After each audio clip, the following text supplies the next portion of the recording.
Hey Virgo, thanks for checking out your weekly forecast for February 28th through March 6th. This is for Virgo sun, moon, and rising.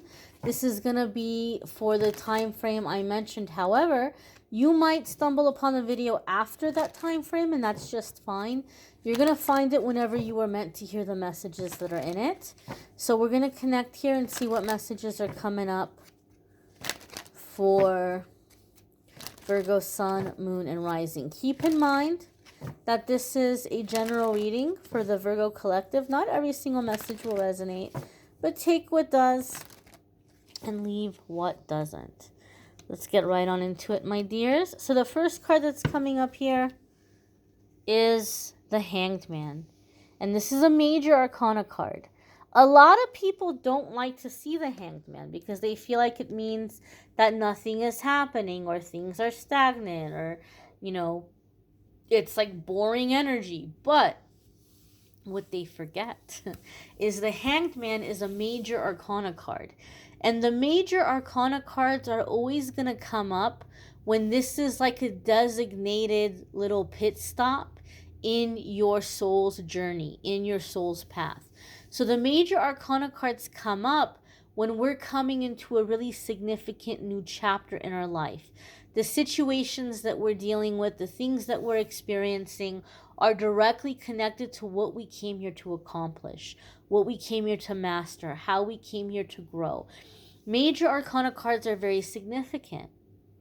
And so even though I'm reading for a time period of 7 days, this energy will most likely be around longer than 7 days. And the Hanged Man isn't about nothing happening. The Hanged Man is telling us that you're on a little bit of a universal, like cosmic timeout right now. Not because you're being punished, not because you've been naughty, but because there's something here that you've been failing to see, and it is crucial for your happiness. And so Spirit is slowing things down and giving you a little bit of a pause to give you a chance to realize what you haven't been realizing. And in my experience, it's usually going to be a couple of things. The Hanged Man can come up when we are making very unnecessary sacrifices in our life. And the universe and your angels and guides are trying to help you to see that. They're trying to help you to realize that you don't have to sacrifice these happinesses, or things are not as black and white as you're looking at them. You're giving up something that you don't have to give up, or you are not going for something because you're telling yourself it's impossible, and it's not impossible. So sometimes it's an adjustment in your thinking, or an adjustment in the priorities that you've placed, or the sacrifices that you've made. Another way that I see the Hanged Man come up is when we are manifesting things on autopilot. But because we had certain blocks and we were blocked up, those manifestations haven't quite come in just yet, but we still keep putting it out there on autopilot. Or we're trying to manifest something because we think it's going to make us happy. But really, Spirit knows it's not going to make us happy. So Spirit is giving us a timeout to realize that we're asking for things that we don't even want anymore because we're so used to asking for them for so long. And now you're coming into a time of being unblocked. And so the manifestations are going to come. And Spirit is saying, wait a minute, before this order is delivered, this is a good time for you to double check the order. Dot your I's, cross your T's, do a little review here, because some of the things that are going to be coming in aren't going to make you happy.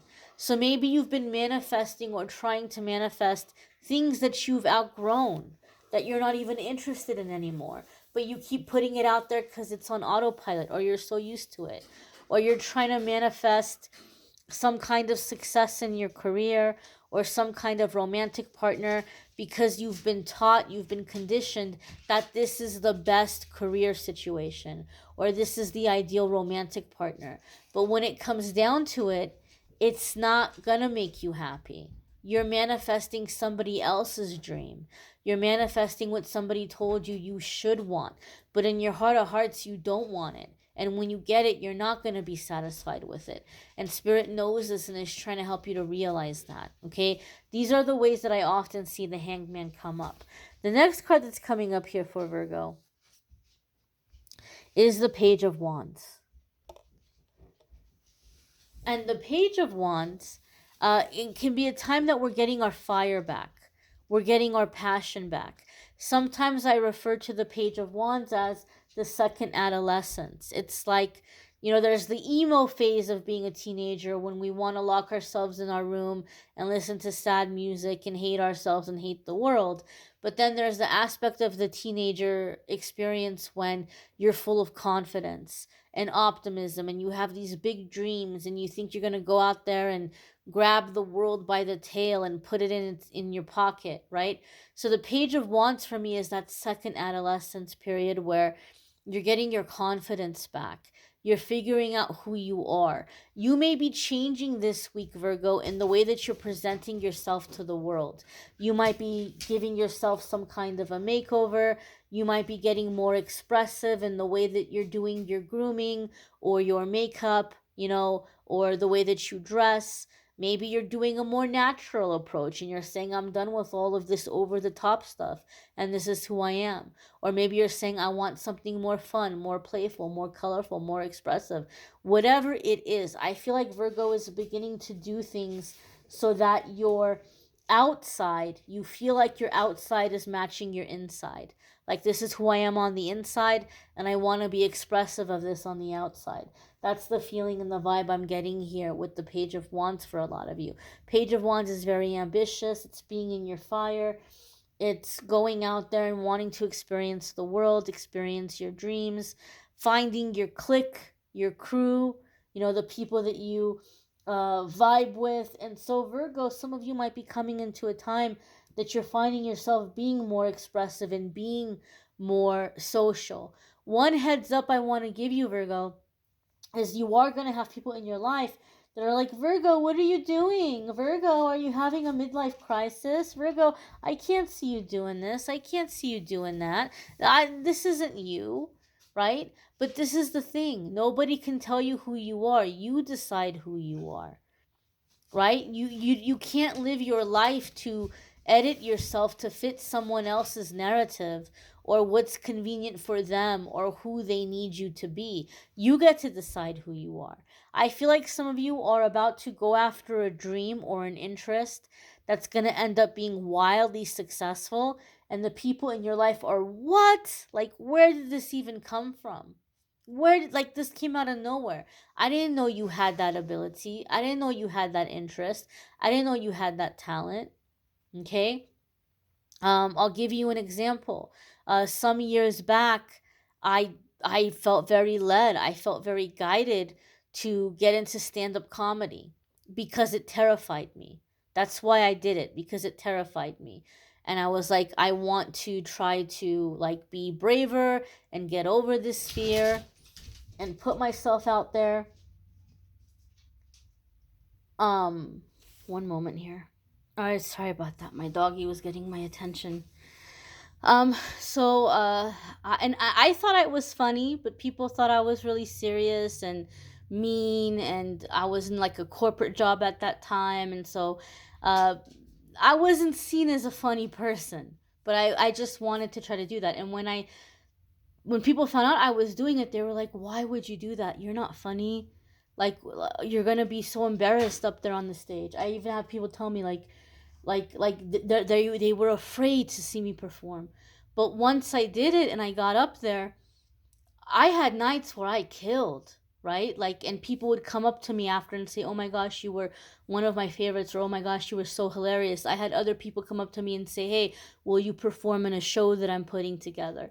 But the people in my life were like, there's no way you could do that. It's not something that I stayed with. It was just an experience I wanted to have. But Virgo, I feel like a lot of you have an interest or this way that you're feeling moved to create or put yourself out there that other people might be telling you this isn't you, but they don't know who you are. So I feel some of you are going after this ambition, going after this passion, and it's going to bode very favorably for you. And you're going to surprise a lot of people. Just one word of caution when the Page of Wands appears.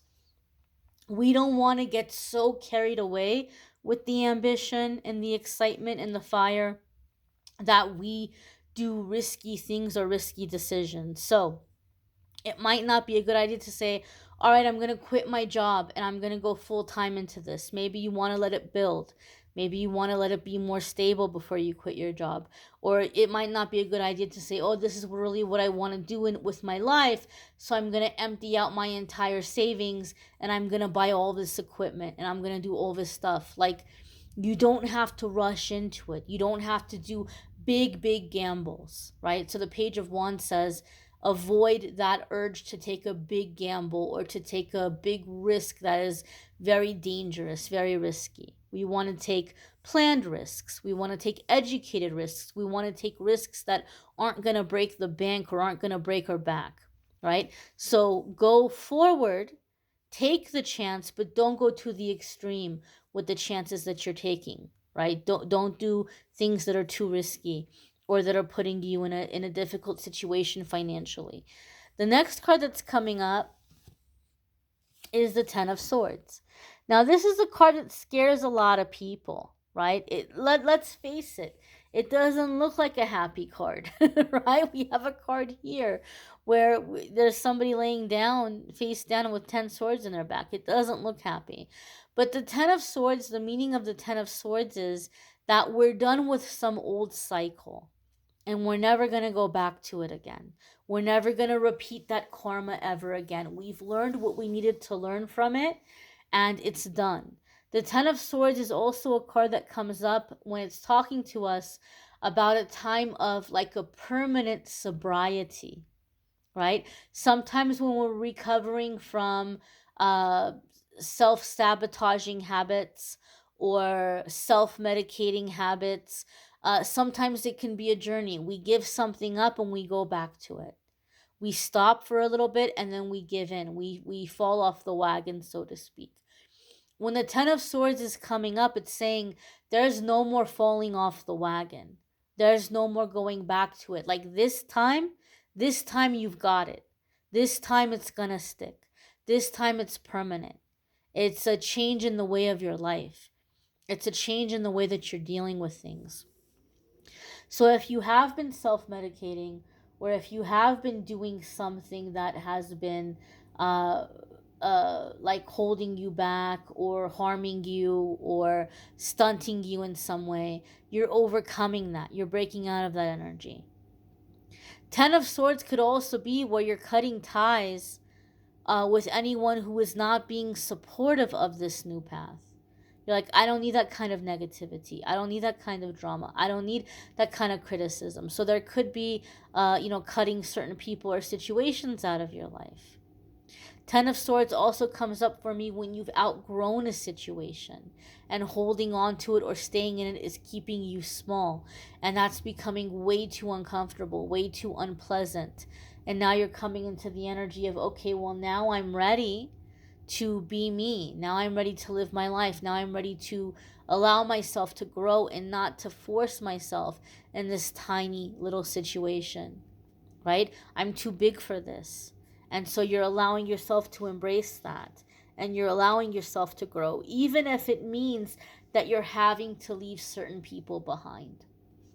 It can be bittersweet, but you're ready to do it. You're ready for the growth. And whoever needs to fall away is going to fall away.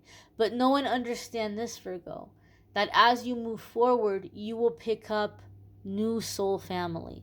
You will pick up new soulmates. You will pick up, your tribe along the way. So nothing that is lost is going to go unreplaced on this journey. The next card coming up here for Virgo is the Eight of Swords. Now, some of you are feeling really moved to take these steps.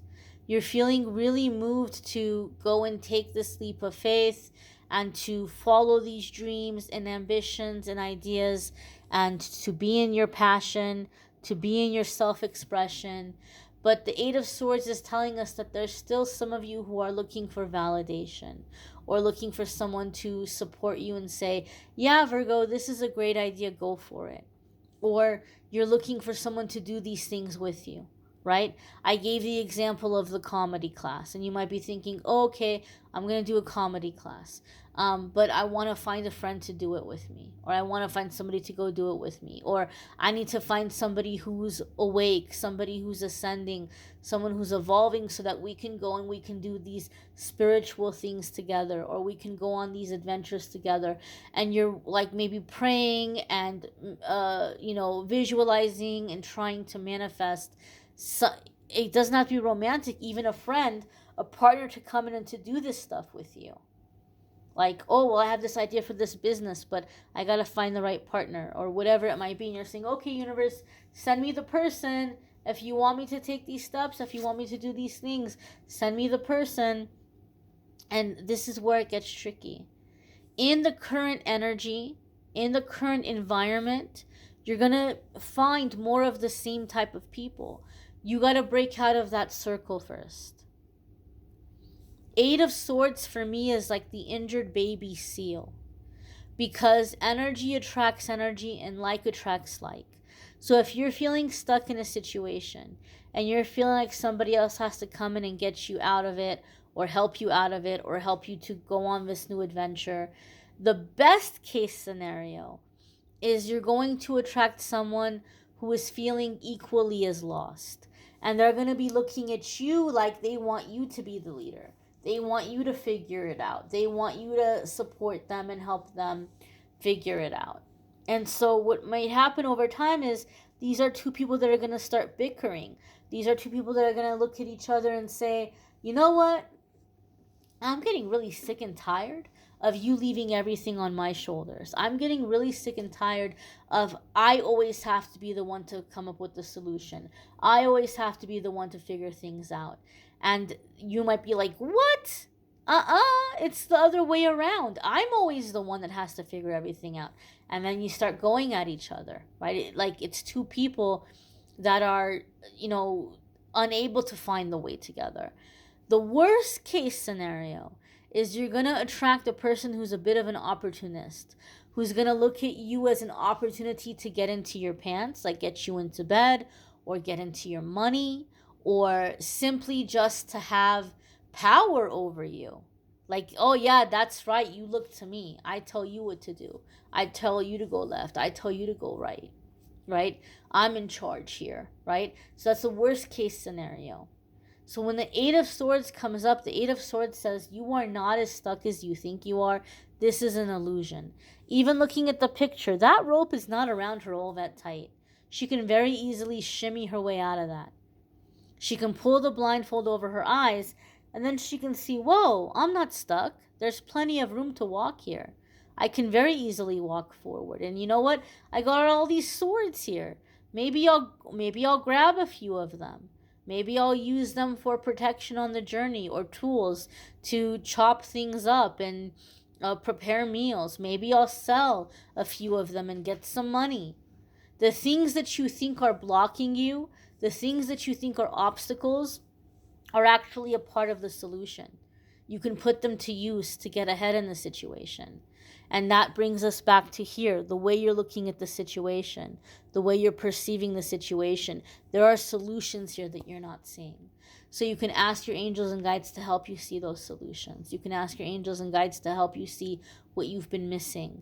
And you can ask yourself, okay, what are the problems in my life? What is stopping me? But is there a solution here? Is there a way that this can be turned around? Is there something here about it that there's a different angle I've been missing, where this could actually serve as an opportunity to create something great? You may want to check out your moon, sun, and your rising sign videos. Some weeks your moon or your rising might resonate for you more than your sun sign. You may need a private reading, which I'm more than happy to do for you if you click on the link in the description of the video, calendly.com/amethystangelite. You can schedule a private reading with me there. Love readings for March are linked in the description.